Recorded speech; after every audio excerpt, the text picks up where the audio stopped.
Amster, your best immigration partner. Dream to fly? Step to Amster. Hello everyone, this is Nitya and I'm one of the expert language tutors at Dlschool.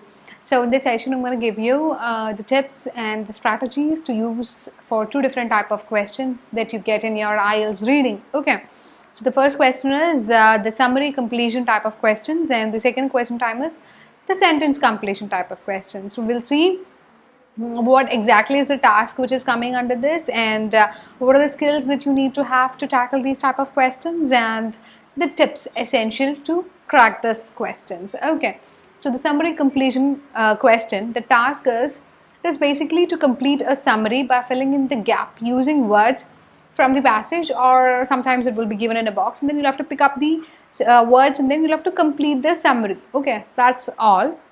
Next, to look on to the skills that you need to do so.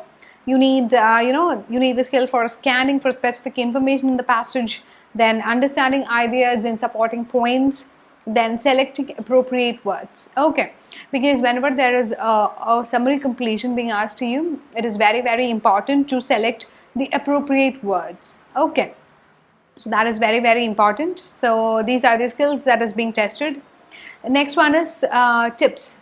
Okay, the tips that you essentially need to crack this question. Okay, here you should have the ability to identify the type of word needed for each gap. Okay, because sometimes the gap will be in the middle of the sentence, and so you have to use the appropriate format of that word. Okay, you have to use the noun, verb, or the adjective. Okay, the adjective form. Okay, so this is there. Next is locate the information in the passage in order to choose the right word. Okay, you have to locate where exactly is the information lying. Okay, next is if you choose words from the passage, check how many words can be used for each answer. This is a very important thing that many people miss. You have to you have to be very careful when you read the instructions, and in the instructions it will be clearly specified about the number of words that you can use. So always stick on to that. Okay, otherwise you will be even though your answer is correct, if you have exceeded the number of words, then you will be getting a you'll not be getting any marks for that. Okay, next is answers always comes in order. Okay, so that is actually an advantage that you are getting in the IELTS, because if you are if you have completed three questions and you are checking out the answers for the fourth question, and if your third question answer was lying somewhere in the second paragraph, then no need to read first and second paragraph. Okay, just have to read from the third paragraph, because the answers always comes in an order.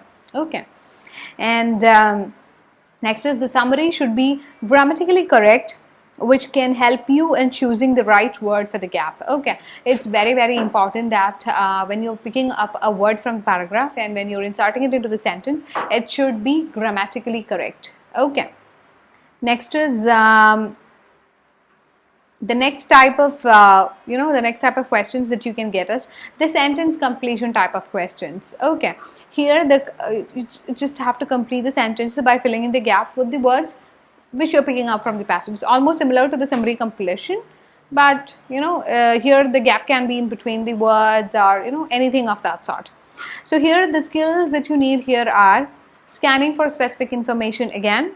Next is selecting the appropriate words and understanding the information in the passage. Okay, and the tips that I would like to tell you when you are trying to attempt these type of questions are: identify the type of word needed for each gap. Again, you should also have an idea what exactly is the word you are searching for. Is it a noun, a verb, or an adjective? Okay, next is locate the information in the passage in order to choose the right word. Again, next is the sentences must be grammatically correct, and you should have a clear-cut idea about the number of words that you are allowed to use here. Okay, and again, answers always come in the same order. Okay, so I think I've covered two different type of questions that you can get in your reading IELTS. So that's it. I hope the video was useful.